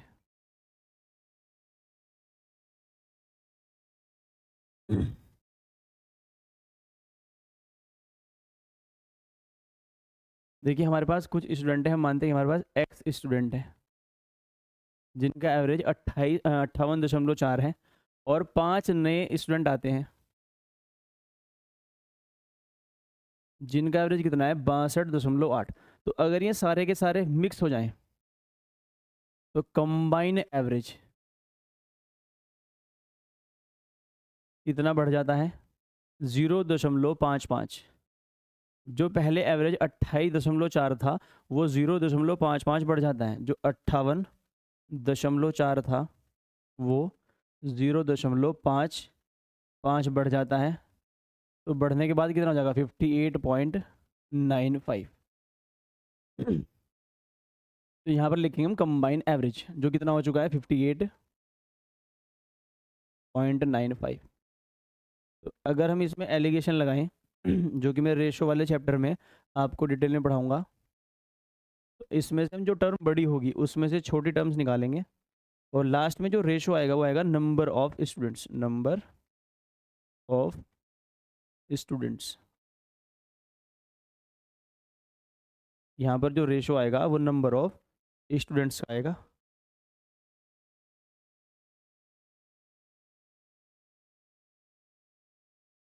अगर मैं 58.4 और 58.95 में कंपेयर करूं तो ये वैल्यू बड़ी है। अगर इसमें से आप ये घटाएंगे तो कितना आएगा, 0.55।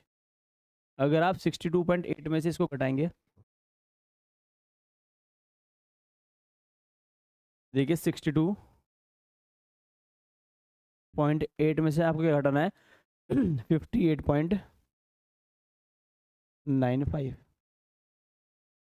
10 में से 5 गया 5, और 17 में से 9 गया 8,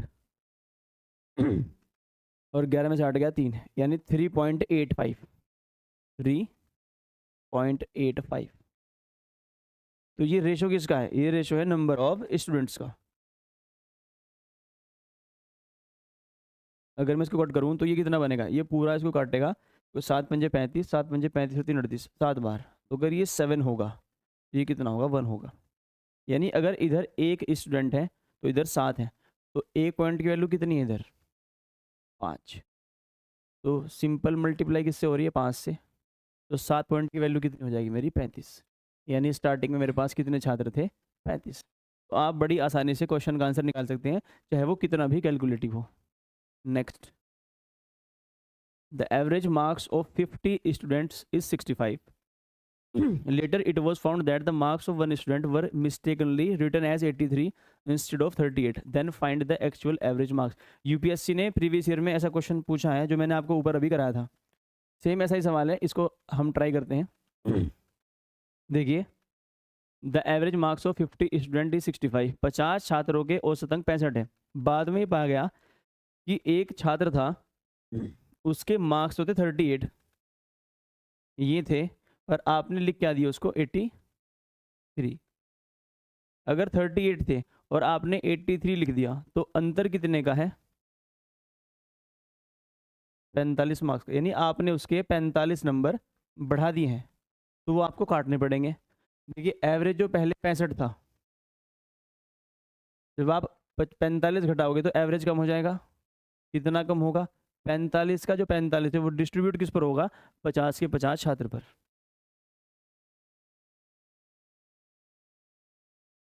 अगर मैं ऊपर नीचे 2 से मल्टीप्लाई कर दूं इंटू 2 इंटू 2, तो 65 माइनस 45 दूनी 90 और 90/100 जो कि होगा मेरा 0.9 माइनस 0.9। अगर मैं इसमें से घटाऊंगा तो 64.1 क्या होगा मेरा औसत। तो बड़ी आसानी से आप क्वेश्चन को सॉल्व कर सकते हैं।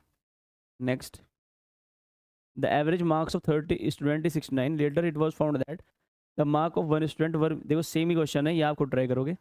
Next, the average of n numbers is 70 if 8 is added to 75% of the numbers and 4 is subtracted from the remaining number, then find the new average। देखिए सवाल बड़ा प्यारा है ये। देखिए हमारे पास n संख्याएं हैं, हमारे पास n संख्याएं हैं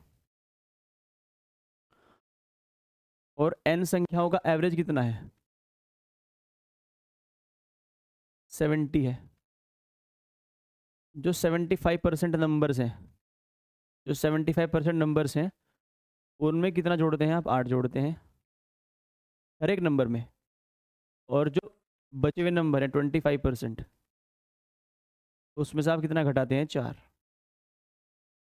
तो आपको नया एवरेज बताना है। देखिए यहाँ पर n की वैल्यू जो है हमें गिवन नहीं है, तो n को हम कुछ भी मान सकते हैं। हम n को वो मानते हैं जिसका हम 75% और 25% आराम से निकाल सकें। तो अगर मैं n को 20 मान लूँ, हम मानते हैं हमारे पास 20 संख्याएं हैं, तो 20 का 75% कितना होगा 15, और 25% कितना होगा 5। 20 गुना 25/100 तो कितना होगा आपका 5। 15 के 15 नंबर प्रत्येक कितना बढ़ा है 8, यानी यहाँ से जो सम बढ़ेगा वो कितना बढ़ेगा 15 गुना 8 प्लस के 120। सम कितना बढ़ जाएगा 120। यहाँ पर संख्याएं कितनी 5 हैं और प्रत्येक संख्या कितनी घटी है 4, तो -20। यानी जो योग है वो 120 तो बढ़ा है और 20 घटा है, यानी टोटल कितना बढ़ा है 100, और 100 योग बढ़ा है। तो मुझे बताना है एवरेज में क्या बढ़ोतरी होगी। तो मेरा एवरेज पहले 70 था, लेकिन मेरा 20 नंबर पर योग कितना बढ़ चुका है 100, तो मेरा एवरेज कितना बढ़ेगा, इसको मैं 20 से डिवाइड कर लूँगा, यानी मेरा औसत 5 अंक बढ़ जाएगा। तो इसमें हम क्या जोड़ देंगे 5, यानी जो मेरा एवरेज है वो कितना हो जाएगा 75, जो कि ऑप्शन नंबर क्या है मेरा डी है। Next, the average of 57 numbers is 89 if 19 more numbers are added so that the overall average increased by 5 points, then find the average of those 19 numbers। देखिए ऐसे क्वेश्चन को आप चुटकी में उड़ा सकते हैं, और मैंने एक क्वेश्चन ऐसा पहले किया भी है, इसको भी करते हैं, और इसके बाद जितने भी क्वेश्चन इस तरह के होंगे वो आपको ट्राई करेंगे। देखिए हम सम लिखेंगे, हमें निकालना है find the average of those 19 numbers. तो हम सम निकाल लेंगे इन 19 संख्याओं का। वो मैंने आपको कैसे बताया था, कैसे निकालेंगे आप।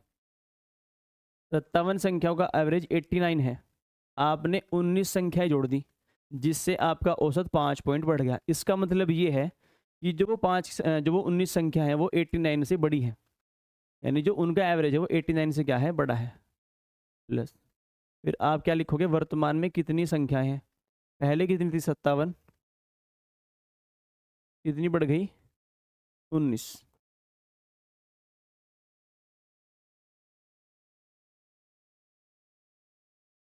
पहले 57 थी, कितनी बढ़ गई, 19। और ये 19 मैंने क्या कहा था आपको कि आप कहाँ मल्टीप्लाई करोगे, यहाँ पर। और एवरेज में कितना अंतर है, 5 का। तो ये सम है, और मुझे डायरेक्ट क्या लिखना है, एवरेज। तो अगर मैं इसको 19 से ही भाग कर दूँ तो मैं औसत निकाल दूंगा। तो एवरेज निकालने के लिए हम क्या करेंगे, इस सम को 19 से भाग कर देंगे। देखिए मल्टीप्लाई नहीं करेंगे, 19 गुना 89 प्लस 57 और 19 76 इंटू 5 अपॉन 19। अगर आपसे 19 का टेबल आता है, 19 से 19 कैंसिल, और 19 चौका 76, तो 89 प्लस 20, 89 प्लस 20 कितना होता है हमारा, 109।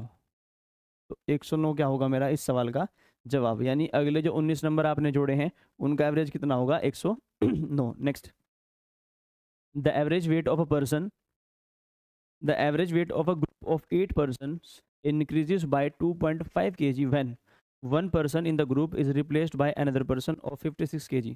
Find the weight of that new person. देखिए एक आपके पास ग्रुप है 8 व्यक्तियों का, उसका जो एवरेज भार है वो 2.5 किलो बढ़ जाता है कब, जब एक 56 किलो का व्यक्ति चला जाता है और उसके स्थान पर एक नया व्यक्ति आता है। अगर आप 8 लोग हो और आपका कुछ एवरेज है, और आपके ग्रुप में से एक आदमी गया और दूसरा आया, उसने आते ही आपका औसत बढ़ा दिया। इसका मतलब यह है कि वो आदमी भारी है किससे, जाने वाले से। तो 56 किलो का गया है, इससे तो वो भारी है। कितना भारी है, यहाँ पर हम क्या लिखेंगे, वर्तमान में कितने लोग हैं। देखिए 8 हैं, रिप्लेस हुआ यानी कि एक तो गया और एक ही आया, और एवरेज में कितना अंतर आया, 2.5 का। तो 56 प्लस 8 इंटू 2.5, तो 56 प्लस 20 इज इक्वल टू, 56 और 20 कितने होते हैं, 76। तो 76 क्या होगा इसका आंसर, जो कि ऑप्शन नंबर क्या है, बी है। देखिए यहाँ पर अगर एक व्यक्ति आए तो हम मल्टीप्लाई 1 से करेंगे, अगर यहाँ पर 2 आए तो 2 से करेंगे, अगर 0 आए तो कुछ भी मल्टीप्लाई नहीं करेंगे। Next, if the average of a number and its reciprocal is 4, then what is the average of the cube of that number and its reciprocal. Question कुछ ये कहना चाह रहा है कि आपके पास एक नंबर है, हम मानते हैं हमारे पास नंबर क्या है, एक्स है, और इसका जो रेसिप्रोकल का मतलब होता है जस्ट अपोजिट। रेसिप्रोकल क्या होता है, अपोजिट। अगर एक संख्या m है तो दूसरी क्या होगी, 1/m।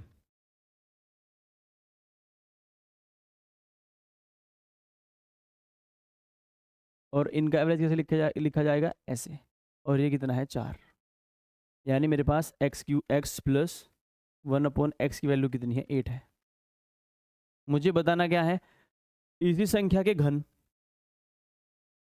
और इसके रेसिप्रोकल के घन का औसत। तो मुझे क्या निकालना पड़ेगा, x³ प्लस 1/x³। देखिए अगर हमें x प्लस 1/x की वैल्यू m गिवन है, और मुझे यहाँ से x³ प्लस 1/x³ की वैल्यू चाहिए, तो आएगी m³ माइनस 3m। तो यहाँ से अगर मुझे x³ प्लस 1/x³ लिखना हो, 8 का क्यूब कितना होता है, 512, और माइनस 3 गुना 8। 512 में अगर आप 24 घटाएंगे तो कितना आएगा, 488। और मुझे क्या निकालना है, इसके भी इसका भी आधा। अगर दोनों तरफ 2 से डिवाइड कर देंगे तो x³ प्लस 1/x³ बाई 2 कितना हो जाएगा, 244। तो 244 इस सवाल का क्या हो जाएगा, answer. Next, the average of 3a and 4b is more than 50 if a is double of b and a is an integer then find the minimum value of a। देखिए कुछ ऐसे क्वेश्चन यूपीएससी पूछ लेता है, तो आपको हर तरह के सवाल के लिए क्या होना है, प्रिपेयर। देखिए हमारे पास कोई नंबर a है, एक नंबर a है और एक नंबर b है, तो 3a और प्लस 4b का जो एवरेज है वो 50 से ज़्यादा है।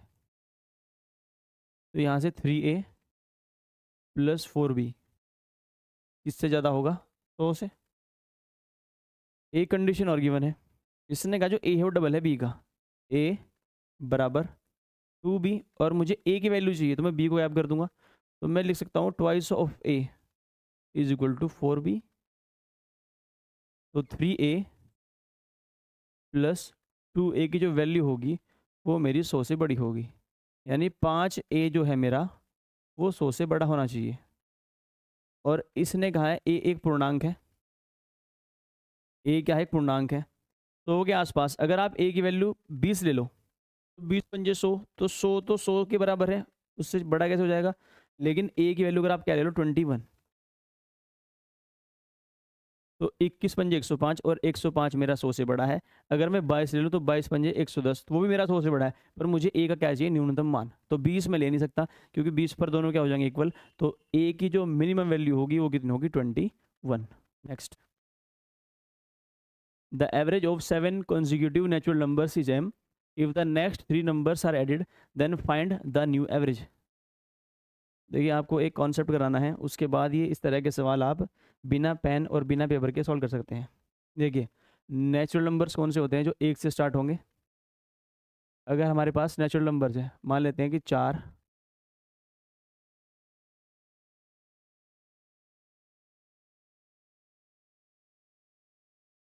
एक हमारे पास 4 है, एक 5 है और एक 6 है। 4 5 6, अगर मुझे इनका एवरेज लिखना हो तो 5 और 4 9 और 6 15 बटे 3 इज इक्वल टू कितना आया, 5। अगर मैं इसमें अगले 2 नंबर जोड़ दूं, 4 5 6 7 8, एवरेज कितना आएगा, 15 और 15 30 बटे 5 बराबर 6। तो इसमें लॉजिक ये है कि अगर मेरे पास नंबर्स कैसे हैं, नेचुरल यानी प्राकृतिक, और कैसे कॉन्जिक्यूटिव लगातार है, और आप अगर उनमें अगले नंबर ऐड करोगे तो एवरेज कितना बढ़ेगा, प्लस का 1।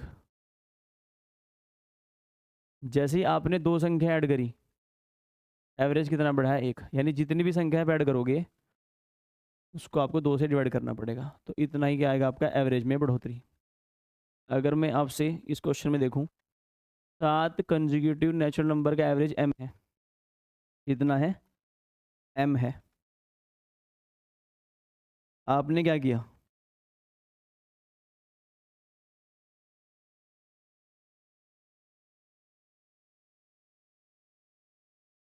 आपने उसमें अगले 3 नंबर ऐड कर दिए। जितने भी आप नंबर ऐड करोगे उसे आप 2 से डिवाइड कर लोगे। अगर आप अगले 4 नंबर ऐड करते हो तो आप उसे 2 से भाग कर लेंगे, तो आपका जो एवरेज है वो कितना बढ़ेगा, सिर्फ 2 अंक बढ़ेगा। अगर आप अगले 5 नंबर ऐड करते हो तो आप उसको 2 से भाग कर लेंगे, एवरेज कितना बढ़ेगा, 2.5। पर ये किस केस में होगा, प्राकृतिक संख्या जो लगातार हो, 3 4 5 6। अगर आप उससे अगले नंबर ऐड करेंगे तो कितना बढ़ेगा, जितने नंबर ऐड करेंगे बाई 2। देखिए अगर मैं यहाँ पर 3 नंबर ऐड करता हूँ, 4 5 6 7 8 और 9, जो एवरेज होगा 5 और 4 9 और 6 15 और 15 30 और 9 39 अपॉन 1 2 3 4 5 6, तो 6 चंग 36 और 6 पंजे 30। देखो एवरेज कितना बढ़ा है, 1.5, और संख्याएं कितनी बढ़ी हैं, प्लस के 3। तो जितनी भी आप संख्याएं बढ़ाओगे उसको 2 से भाग कर लोगे, इतना ही क्या बढ़ेगा, आपका औसत। तो यहाँ पर आपने कितनी संख्याएं बढ़ाई हैं, 3, तो हम 3 को 2 से भाग कर लेंगे, 3/2। तो मेरा जो आंसर आएगा वो आएगा m प्लस 1.5। अगर ये कहता है कि मैं अगली 13 नंबर बढ़ा रहा हूँ, 13 तो हम क्या करते, 13 को 2 से भाग तो आता मेरा 6.5। Next, the average of 5 consecutive even numbers is m if next 5 numbers are added then find new average। देखिए अगर नंबर कैसे हैं, नेचुरल हैं, पर कैसे हैं, सम है या विषम है, तो उनका कंडीशन अलग है। देखिए हम नंबर लेते हैं 2, 4 और 6, तीनों प्राकृतिक संख्याएं हैं और कैसी हैं, सम है। तो एवरेज क्या होगा, 4 2 6 और 6 12/3 बराबर 4। अगली दो संख्या ऐड करते हैं, 2, 4, 6, 8, 10। एवरेज क्या होगा, 4 2 6 6 12 8 20 10 30/5 बराबर 6। एवरेज में कितनी बढ़ोतरी हुई है, 2 की। तो जितनी आप संख्या बढ़ाओगे उतना क्या बढ़ जाएगा एवरेज। कब, जब संख्या नेचुरल हो और इवन हो, चाहे इवन हो चाहे ओड हो, तो जितनी भी आप संख्या बढ़ाओगे एवरेज इतना ही बढ़ेगा। लेकिन अगर संख्याएं कैसी हैं, प्राकृतिक है लेकिन ना इवन है ना ओड है, लगातार है, जैसे 2 है, 3 है, 4 है, 5 ना कि ऐसे हैं 2 4 6, ना कि 3 5 7 ओड है, तो उसमें तो आप 2 से डिवाइड करोगे। लेकिन संख्या अगर कैसी हो, 5 लगातार संख्याओं का एवरेज m है, आपने उसमें क्या जोड़ा है, अगली 5 सम संख्याएं, तो जितनी संख्याएं जोड़ोगे उतना क्या बढ़ जाएगा आपका एवरेज। तो एवरेज कितना होगा, m प्लस 5। अगर ये अगली 15 संख्या जोड़ता तो एवरेज कितना बढ़ता, 15। अगर ये अगली 20 संख्या जोड़ता तो एवरेज कितना बढ़ता, 20। तो अगर सम है तो जितनी संख्याएं जोड़ोगे उतना ही एवरेज बढ़ेगा, और अगर विषम है तब भी जितनी संख्याओं जोड़ोगे इतना ही एवरेज बढ़ेगा। तो 10 लगातार विषम संख्याओं का औसत m है, आपने कितनी जोड़ी है, अगली 3 जोड़ी हैं, तो एवरेज कितना हो जाएगा m प्लस 3, जो कि ऑप्शन नंबर क्या है मेरा, सी है। तो ध्यान रखना, अगर प्राकृतिक संख्याएं लगातार हैं तो जितनी भी संख्या जोड़ोगे उसको 2 से भाग कर लोगे। लेकिन अगर प्राकृतिक संख्याएं, अगर सम संख्याएं हैं तो जितनी संख्या जोड़ोगे एवरेज इतना बढ़ेगा। अगर विषम संख्याएं हैं तो जितना एवरेज, जितनी संख्या जोड़ोगे उतना एवरेज बढ़ेगा। Next, A B C D E F and G are consecutive even numbers and J, K, L, M and N are 5 consecutive odd numbers. Then find the average of all numbers। देखिए आपको एक 1 2 3 4 5 6 7, अगर मैं 7 number लिख लूँ, 2 4 6 8 10 12 और 14, मुझे इनका एवरेज लिखना है। 4 2 6 6 12 8 20 10 30 और 12 42 और 14 56 अपॉन 1 2 3 4 5 6 7, तो इनका औसत कितना है, 8।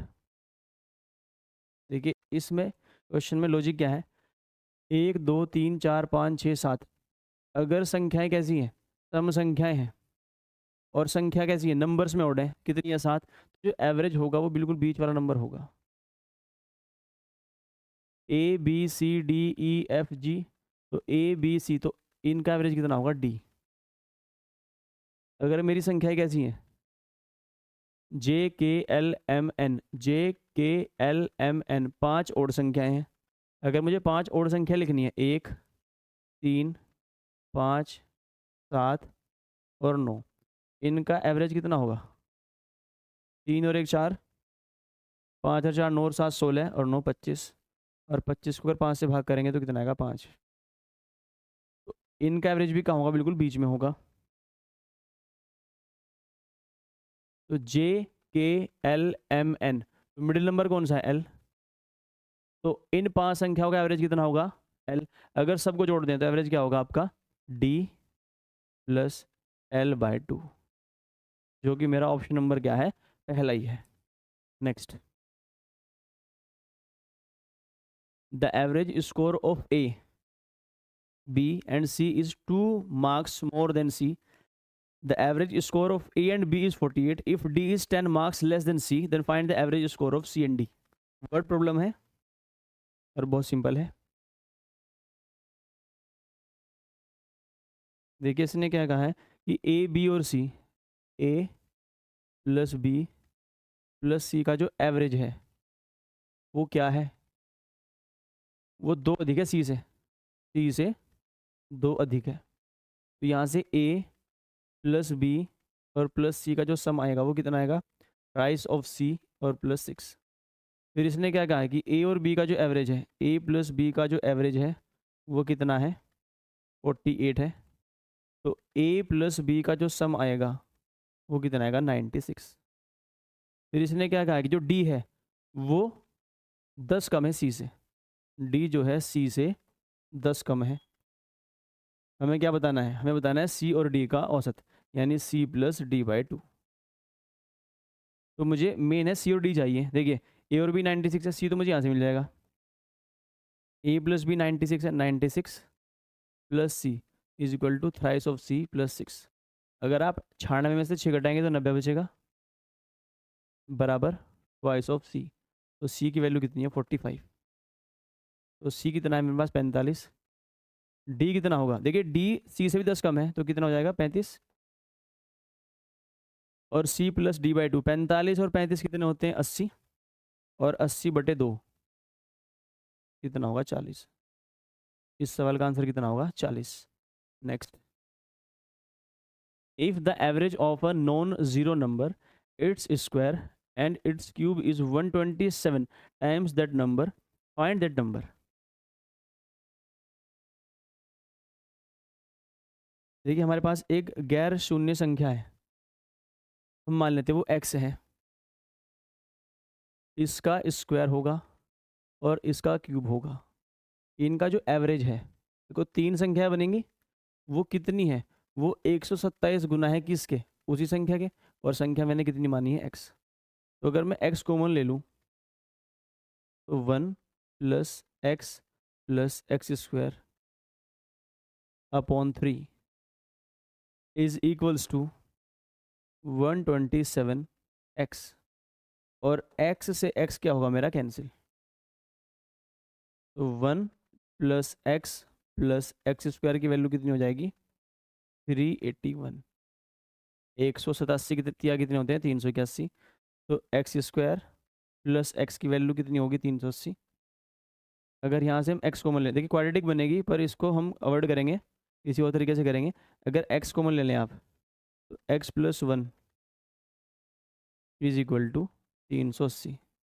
देखिए यहाँ पर किन्हीं 2 नंबर की मल्टीप्लाई है और उन्हें गुना करके 380 आना चाहिए। और 300 और उन दोनों संख्या में अंदर कितना होना चाहिए आपका, 1 का, क्योंकि अगर एक x है तो एक कितनी है, x प्लस 1। अगर मैं इसको 19 मान लूँ तो ये 19 और 1 कितना होगा, 20 और 380, यानी x की वैल्यू कितनी हो जाएगी मेरे पास, 19, जो कि मेरा ऑप्शन नंबर क्या होगा, डी होगा। Next, while a student is calculating the average of 10 numbers, he interchanges the digit of a 2-digit number, due to which his average becomes 6.3 point less than before. Then find the difference of the digits of that number. देखिए 2 digit का number कैसे लिखते हैं हम, 10x plus Y. अगर आपको 2 digit का number लिखना है तो नंबर सिस्टम में बहुत क्वेश्चन करे हमने इस पर। 2 डिजिट का नंबर कैसे लिखते हैं, 10x प्लस वाई। तो एक व्यक्ति, एक छात्र है, वो 10 संख्याओं का एवरेज कैलकुलेट करता है, लेकिन एक की डिजिट बदल देता है, a plus B plus C plus D plus E plus F plus g. 1 2 3 4 5 6 7 plus h और प्लस आई, ये 9 नंबर हैं। और एक लिखते हैं 10x प्लस वाई, ये वो 10वां नंबर मान लेते हैं अपॉन 10। और इनका एवरेज कितना मान लेते हैं, a। जैसे ये क्या करेगा, इसकी डिजिट को इंटरचेंज करेगा, तो a plus B plus C plus D plus E plus F plus G plus H plus आई, ये तो सेम रहेंगे। और ये क्या बन जाएगा, 10y प्लस एक्स। इसका एवरेज आप कैसे लिखेंगे, संख्याओं का योग बटे कुल संख्या, और ये है क्या, पहले से 6.3 कम है। अगर यहाँ से आप a plus B plus C plus D plus E plus F plus G plus H plus I, इस पूरे कुछ ना कुछ योग आएगा। इसको अगर आप m मान लें, m, क्योंकि अगर आप ये नंबर ऐड करोगे तो कुछ ना कुछ तो आएगा। हम उसको m मान लेते हैं क्योंकि यहाँ पर भी वो सेम रहने वाला है। यहाँ पर plus 10x plus y is equal to 10 की मल्टीप्लाई a में होगी तो कितना आएगा 10a। फिर हमारा कितना है देखना, ये फिर m है प्लस, जब आप डिजिट इंटरचेंज करोगे तो क्या बन जाएगा 10y प्लस एक्स, 10 की मल्टीप्लाई इधर करेंगे तो 10a माइनस 63। इसको माइनस करेंगे, देखिए m से m कैंसिल होगा, 10x plus y 10x plus y minus 10y plus x is equal to 10a से 10 कटेगा और माइनस क्या बन जाएगा प्लस 63। इसको सिंप्लीफाई करेंगे 9x माइनस वाई की वैल्यू कितनी हो जाएगी हमारे पास 63। जो मेरा x माइनस वाई होगा वो कितना होगा 7, यानी x माइनस वाई की वैल्यू कितनी है 7 है। और मुझे क्या बताना है, अंकों के अंतर का योग, सॉरी मुझे अंकों का अंतर बताना है। तो अगर मैं 27 लिखना चाहूँ इसको मैं कैसे लिखूँगा, 10 इंटू 2 प्लस 7, यानी ये जो नंबर है मेरे ये यही मेरा क्या बनाएंगे नंबर। तो ये मेरा कितना है x माइनस वाई, इन दोनों का अंतर ही पूछा है। तो 2 और 7 का अंतर कितना है 5 है, तो इन दोनों का डिफरेंस पूछा है x और y का, और वो डिफरेंस कितना है मेरा 7, जो कि ऑप्शन नंबर क्या है मेरा बी है। Next, the average weight of boys in a class is 60 kg and the average weight of girl is 40 kg. If the number of girl is 40%, then find the average weight of the entire class. इसको भी हम allegation से solve करेंगे।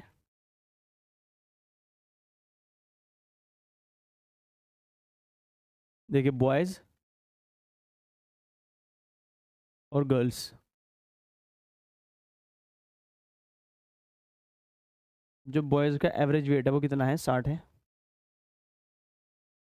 और जो girls हैं उनका जो एवरेज वेट है वो 40 है।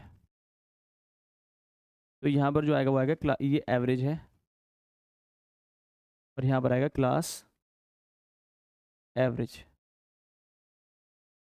वो हमें निकालना है पूरी क्लास का एवरेज कितना होगा। हम एक्स मानते हैं। जब एलिगेशन सॉल्व करेंगे तो यहाँ पर क्या आएगा नंबर ऑफ स्टूडेंट्स। जो गर्ल्स हैं वो 40% है, अगर गर्ल्स 40% है,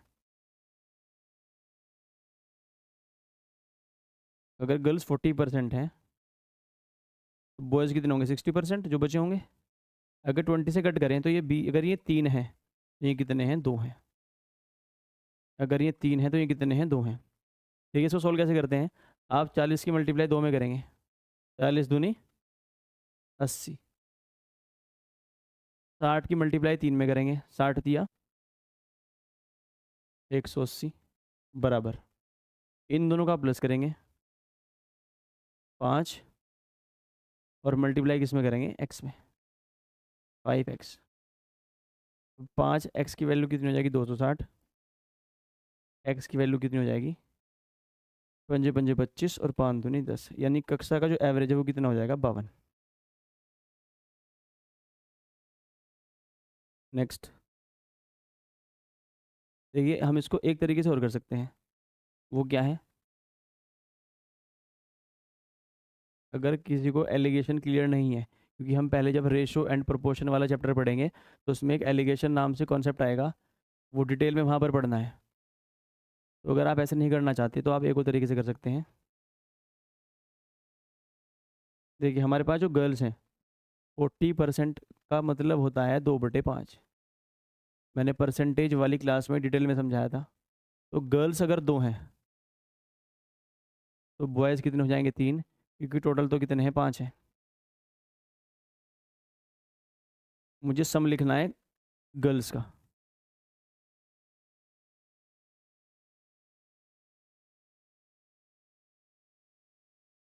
गर्ल्स का एवरेज कितना है 40 और संख्या में कितनी है 2, 40 गुना 2 80। मुझे सम लिखना है बॉयज़ का, बॉयज़ का एवरेज कितना है 60 और संख्या में कितने हैं 3, 180। तो कुल सम कितना आ जाएगा मेरा 260, और बॉयज़ और गर्ल्स हैं कितने 5, तो मेरा आंसर कितना आएगा 52,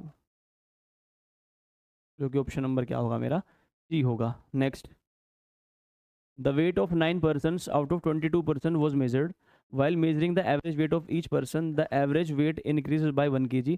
Find the difference of the weight of the first and the 9 person. देखिए आप 22 व्यक्तियों में से 9 व्यक्तियों का औसत वजन करते हैं। जैसे ही आप औसत वजन ऐड करते हैं अगले पर्सन का, जैसे आप अगले आदमी का औसत ऐड करते हैं, अगले आदमी का वजन ऐड करते हैं, तो आपका औसत 1 अंक बढ़ जाता है। और ऐसा किस कंडीशन में होता है, देखिए अगर मैं सम संख्या जोड़ दूँ 2 और 4, तो इनका एवरेज कितना होगा 4 2 6, 6/2 3। अगर आप एक संख्या और जोड़ दें 6, तो 6 4 10 और 2 12, एवरेज कितना हो जाएगा 4। अगर आप एक संख्या और जोड़ दें 8 6 14, 14 और 4 18 2 20, तो एवरेज कितना हो जाएगा 1 बढ़ जाएगा। यानी कि जब संख्याओं में अंतर कितने का हो 2 का हो, तभी मेरा औसत कितना बढ़ता है 1 अंक।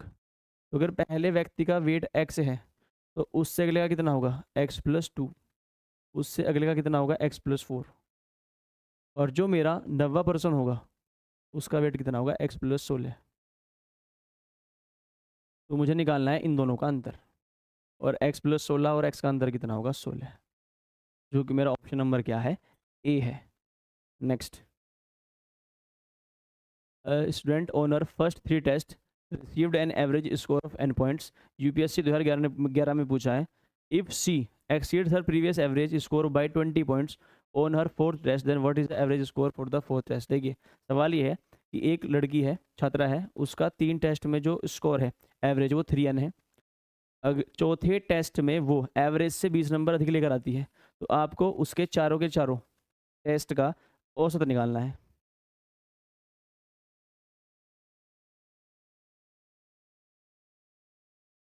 देखिए इसको आप बिना सोल्व करे कर सकते हो। कैसे, उसका एवरेज n है,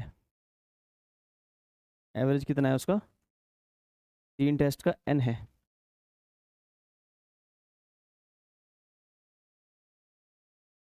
जो 4th टेस्ट है उसमें उसके एवरेज से भी ज़्यादा मार्क्स हैं, तो एवरेज तो बढ़ेगा, और मार्क्स ज़्यादा कितने हैं 20, और 20 मार्क्स हैं जो वो एवरेज में कन्वर्ट कैसे होंगे, टोटल टेस्ट कितने हैं 4, तो n+5 मेरा क्या होगा इसका आंसर, जो कि ऑप्शन नंबर क्या है मेरा डी।